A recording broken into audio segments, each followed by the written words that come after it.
जहाँ आश्चर्यजनक बातों का वर्णन हो, उसे हम अद्भुत रस कहते हैं। कौन सा रस कहते हैं? अद्भुत। 8 नंबर का रस हम पढ़ रहे हैं, उसका नाम है अद्भुत रस। इसके पहले वीडियो में हमने 7 प्रकार के रस देखे। पहला रस हमने देखा था श्रृंगार रस। श्रृंगार रस के 2 भेद देखे थे। पहला भेद संयोग रस, दूसरा वियोग रस। संयोग रस की परिभाषा हमने देखी थी। कविता में जहाँ नायक नायिका के प्रेम और सौंदर्य का वर्णन हो, वहाँ श्रृंगार रस होता है। इसके 2 भेद होते। पहला श्रृंगार रस, कविता में जहाँ नायक नायिका के मिलन का वर्णन हो, उसे हम संयोग रस कहते हैं।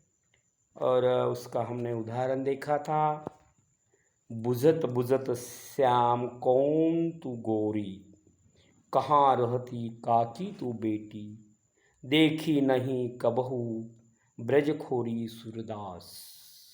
सूरदास ने जो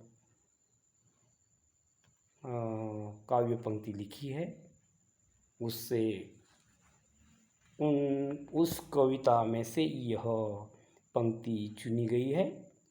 उसका स्पष्टीकरण दिया था। यहाँ पर राधा और कृष्ण के परस्पर हंसी मजाक का वर्णन है, इसलिए यहाँ संयोग श्रृंगार है। उसके बाद हमने देखा था वियोग श्रृंगार, कविता में जहाँ नायक नायिका के बिछुड़ने का वर्णन हो, उसे हम वियोग श्रृंगार रस कहते हैं। हे खगमृग,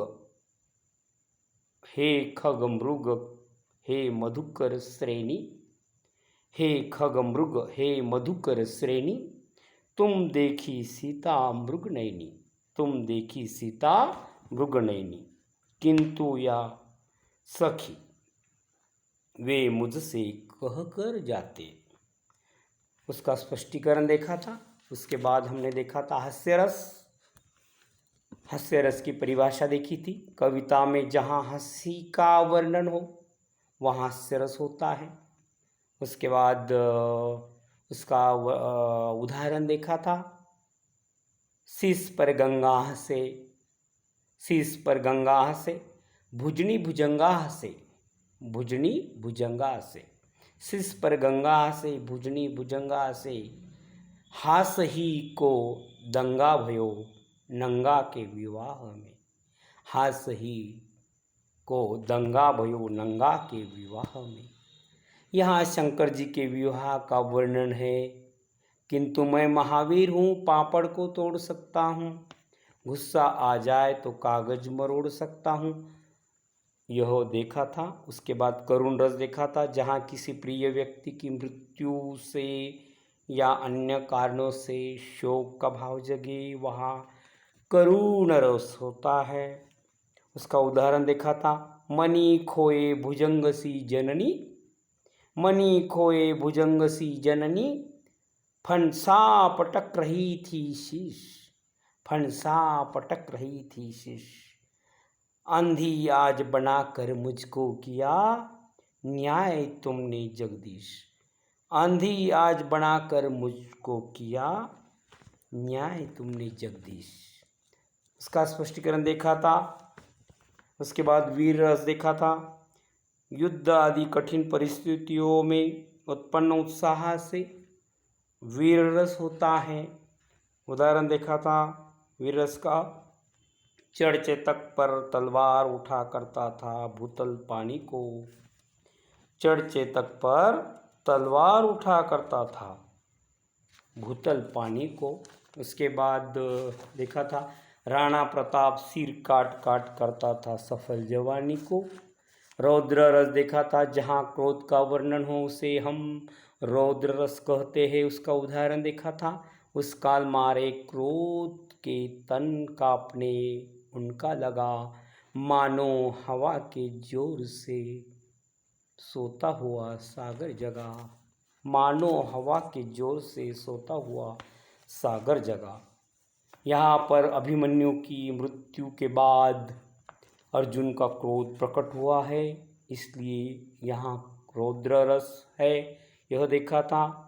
उसके बाद भयानक रस देखा था, उसकी परिभाषा देखी थी। जहाँ भय या डर का वर्णन हो उसे हम भयानक रस कहते हैं, उसका उदाहरण देखा था। एक और अजगर ही लखी, एक और मृगराय, विकल बटोही बीच को परयो मूर्छा खाया। विभत्स रस देखा था, जहाँ खून मांस और जहाँ खून मांस और अन्य घृणित वस्तुओं का वर्णन हो उसे विभत्स रस कहते हैं। उदाहरण दिया था, आंखें निकाल उड़ जाते, आंखें निकाल उड़ जाते, क्षण भर में वापस आ जाते, शव जीभ खींच कर कोए चुभला चुभला कर खाते। यह युद्ध स्थिति का वर्णन किया था इस वाक्य में, ये देखा। उसके बाद हमारे दो भेद बाकी है, वह पढ़ लेंगे हम, उसका मीनिंग समझ लेंगे। कौन से रस बाकी है देखेंगे हम, कहाँ पर गए वो दो रस, कुछ पता नहीं चल रहा। अद्भुत रस, हाँ देखो, अद्भुत रस, जहाँ आश्चर्यजनक बातों का वर्णन हो उसे हम अद्भुत रस कहते हैं। देख यशोदा, देख यशोदा, देख यशोदा, शिशु के मुख में सकल विश्व की माया, शिशु के मुख में सकल विश्व की माया, शिशु के मुख में सकल विश्व की माया। देख यशोदा, शिशु के मुख में सकल विश्व की माया। क्षण भर को वह बनी अचेतन, हिल न सकी कोमल काया, क्षण भर को वह बनी अचेतन, हिल न सकी कोमल काया, क्षण भर को वह बनी अचेतन, हिल न सकी कोमल काया। अद्भुत रस देखा। उसके बाद हम देखने जा रहे हैं शांत रस, जहाँ संसार की नश्वरता, जहाँ संसार की नश्वरता, जहाँ संसार की नश्वरता और मानसिक शांति और मानसिक शांति और मानसिक शांति का वर्णन हो, मानसिक शांति का वर्णन हो, वहाँ शांत रस होता है। वहाँ कौन सा रस होता है? शांत रस। उसकी परिभाषा है, जहाँ संसार की नश्वरता और मानसिक शांति का वर्णन हो वहाँ शांत रस होता है। उदाहरण देखेंगे हम, यहो ऐसा संसार है जैसा सेमर फूल, यहो ऐसा संसार है जैसा सेमर फूल, दिन 10 के त्योहार में झूठे रंग, दिन 10 के त्योहार में झूठे रंग न भूल, दिन 10 के व्यवहार में झूठे रंग न भूल। पहला उदाहरण फिर से देखो, यहो ऐसा संसार है जैसा सेमर फूल, यहो ऐसा संसार है जैसा सेमर फूल, दिन 10 के व्यवहार में झूठे रंग न भूल, दिन 10 के व्यवहार में झूठे रंग न भूल। इस कविता में संसार की नश्वरता का वर्णन आया है, किया है, मानसिक शांति का वर्णन आया है। इस कविता में संसार की नश्वरता का वर्णन किया है, मानसिक शांति का वर्णन आया है।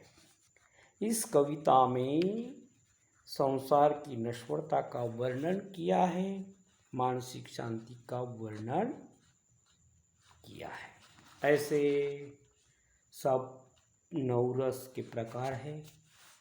और अपने पाठ्यक्रम में ये 9 रस दिए हैं, उसका अध्ययन करना बहुत ज़रूरी है, क्योंकि आपकी जो फरवरी यानी कि फरवरी मंथ में जो बोर्ड की एग्ज़ाम होने वाली है, उसमें इसके इस टॉपिक पर कुछ प्रश्न पूछे जाएंगे, इसलिए मैंने यह वीडियो बनाया है।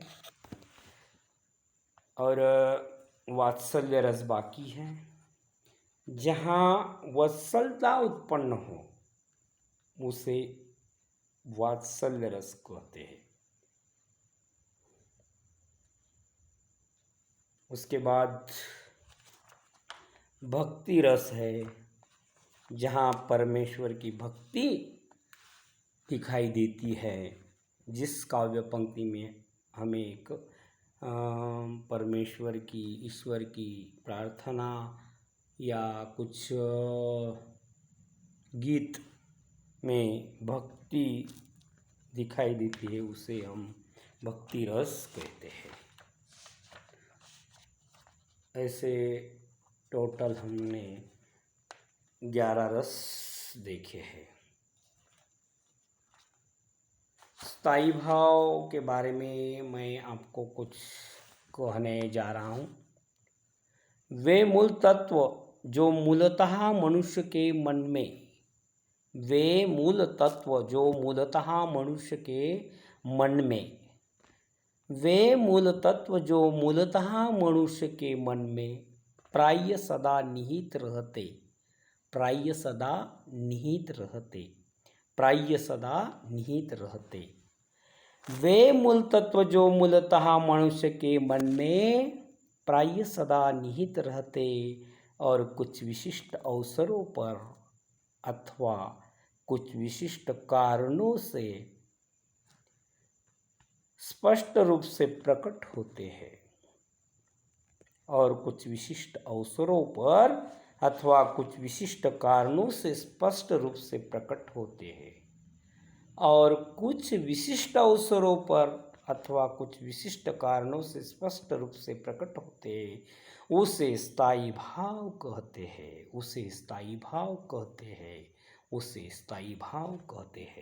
स्थायी भावों की संख्या 11 मानी गई है। स्थायी भाव की संख्या कितनी मानी गई है? 11। स्थायी भाव ही रस की आधार है। स्थायी भाव ही रस की क्या है? आधार। तो मेरे प्यारे छात्राओं, आज हमने जो टॉपिक अच्छी तरह से ध्यान देकर पढ़ा, मुझे बहुत बड़ी खुशी हो रही है, संतोष हो रहा है, आनंद मिल रहा है कि आप बहुत अच्छी तरह से अध्ययन करेंगे, स्टडी करेंगे और आने वाली बोर्ड के एग्ज़ाम में जो 2025 में फरवरी मंथ में 21 फरवरी या 22 फरवरी से स्टार्ट होने वाली है, प्रारंभ होने वाली है, उस एग्ज़ाम में आप अच्छी तरह से पूछे गए सवालों का जवाब देंगे, प्रश्नों का जवाब देंगे, लिखेंगे। अर्थात मुझे उम्मीद है, मैं आशा करता हूँ। और मेरा वीडियो यहाँ समाप्त करता हूँ। जय Hind, good night, see you again.